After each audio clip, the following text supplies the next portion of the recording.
βρίσκεται η ψυχή τις 2 ημέρες μετά το θάνατο. Για διάστημα 2 ημερών μετά το θάνατο, η ψυχή απολάβει σχετικής ελευθερίας και έχει δυνατότητα να επισκεφθεί τόπους που της ήταν προσφυλείς στο παρελθόν, αλλά την τρίτη ημέρα μετακινείται σε άλλες σφαίρες. Στο σημείο αυτό, αναφορικά με την ψυχή και το θάνατο, ο Αρχιεπίσκοπος Ιωάννης απλώς επαναλαμβάνει τη διδασκαλία που η Εκκλησία ήδη γνωρίζει από τον 4ο αιώνα. Όταν ο άγγελος που συνόδευε τον Άγιο Μακάριο Αλεξανδρίας στην έρημο, του είπε θέλοντας να ερμηνεύσει την επιμνημόνευση δέηση της Εκκλησίας για τους νεκρούς την τρίτη μέρα μετά το θάνατο. Όταν γίνεται η προσφορά της ανέμακτης θυσίας στην Εκκλησία την τρίτη ημέρα, η ψυχή του κεκοιμημένου δέχεται από το φύλακα άγγελό της ανακούφιση για τη λύπη που αισθάνεται λόγω του χωρισμού της από το σώμα. Στο διάστημα των 2 πρώτων ημερών, επιτρέπεται στη ψυχή να περιπλανηθεί στον κόσμο, οπουδήποτε εκείνη επιθυμεί, με τη συντροφιά των αγγέλων που τη συνοδεύουν. Ως εκ τούτου η ψυχή, επειδή αγαπά το σώμα, μερικές φορές περιφέρεται στο οίκημα στο οποίο το σώμα της είχε σαβανωθεί, περνώντας έτσι 2 ημέρες, όπως ένα πουλί που γυρεύει τη φωλιά του. Αλλά η ενάρετη ψυχή πλανιέται σε εκείνα τα μέρη στα οποία συνήθιζε να πράττει αγαθά έργα. Την τρίτη ημέρα, εκείνος ο οποίος ανέστη ο ίδιος, την τρίτη ημέρα από τους νεκρούς, καλεί την ψυχή του χριστιανού να μιμηθεί τη δική του ανάσταση, να ανέλθει στους ουρανούς όπου θα λατρεύει το Θεό όλων. Στην Ορθόδοξη νεκρόσιμη ακολουθία, ο Άγιος Ιωάννης ο Δαμασκηνός περιγράφει παραστατικά την κατάσταση της ψυχής, η οποία έχοντας μεν αφήσει το σώμα, αλλά παραμένοντας στη γη, είναι ανίκανη να επικοινωνήσει με τους αγαπημένους της, τους οποίους βλέπει. Ήμιον, αγώνα έχει η ψυχή χωριζόμενη εκ του σώματος. Πόσα δάκρυα τότε, και ούχο υπάρχει ο ελαιόν αυτήν.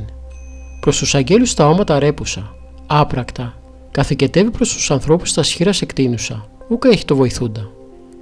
2 αγαπητοί μου αδελφοί, εννοήσαντες ημών το βραχή της ζωής, το μεταστάτη την ανάπαυση παρά Χριστού ετισόμεθα, και τες ψυχές ημών το μέγα έλεος.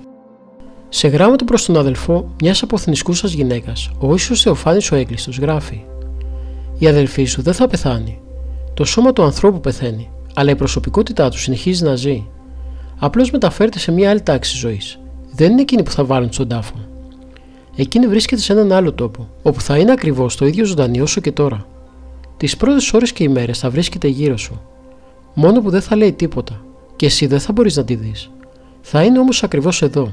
Να το έχεις αυτό στο νου σου. Εμείς που μένουμε πίσω θρηνούμε για τους κεκοιμημένους. Όμως για εκείνους τα πράγματα είναι αμέσως πιο εύκολα. Είναι πιο ευτυχισμένοι στη νέα κατάσταση. Όσοι έχουν πεθάνει και κατόπιν επαναφέρθηκαν στο σώμα, διαπίστωσαν ότι το σώμα ήταν μια πολύ στενάχωρη κατοικία. Και η αδελφή σου θα αισθάνεται έτσι. Είναι πολύ καλύτερα εκεί, και εμείς νιώθουμε οδύνη, σαν να της έχει συμβεί κάτι απίστευτα κακό. Θα μας κοιτάζει και σίγουρα θα μένει κατάπληκτη με την αντίδρασή μας. Θα πρέπει να έχουμε υπόψη ότι η ανωτέρω περιγραφή των πρώτων 2 ημερών του θανάτου αποτελεί γενικό κανόνα, ο οποίος κατά κανέναν τρόπο δεν ισχύει σε όλες τις περιπτώσεις. Πράγματι, τα περισσότερα παραδείγματα από την Ορθόδοξη Γραμματεία δεν συνάδουν με αυτόν τον κανόνα, και ο λόγος είναι φανερός. Οι Άγιοι, μη έχοντας καμία απολύτως προσκόλληση στα εγκόσμια και ζώντας σε διαρκή προσδοκία της αναχώρησής τους για την άλλη ζωή, δεν ελκύονται καν από τους τόπους όπου έπρatan τα αγαθά τους έργα, αλλά ξεκινούν αμέσως την άνοδό τους στους ουρανούς.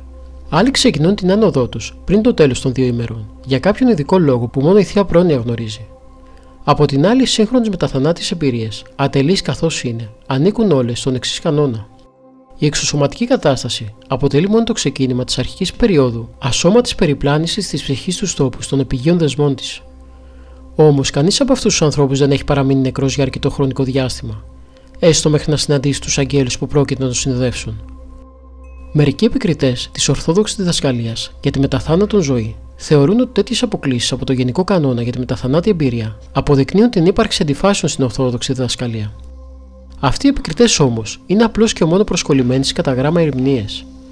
Η περιγραφή των πρώτων 2 ημερών, καθώς και των επομένων, σε καμία περίπτωση δεν αποτελεί κάποια μορφή δόγματος. Είναι απλώς ένα μοντέλο το οποίο μάλιστα εκφράζει την πιο συνηθισμένη χρονική σειρά των εμπειριών της ψυχής μετά το θάνατο. Οι πολλές περιπτώσεις τόσο στην Ορθόδοξη Γραμματεία, όσο και στις αναφορές σύγχρονων σχετικών εμπειριών, όπου οι νεκροί έχουν στιγμιαία εμφανιστεί στους ζωντανούς μέσα στην πρώτη ή στις 2 πρώτες ημέρες μετά το θάνατο, ή μερικές φορές σε όνειρα, είναι παραδείγματα που επαληθεύουν το ότι η ψυχή συνήθως παραμένει κοντά στη γη για κάποια σύντομη χρονική περίοδο. Κατά την τρίτη μέρα και συχνά πιο πριν, η περίοδος αυτή φτάνει στο τέλος της. Ανάλυση του λόγου περί θανάτου του Αγίου Ιωάννου Μαξίμοβιτς από το βιβλίο του πατέρα Σεραφείμ Ρόουζ.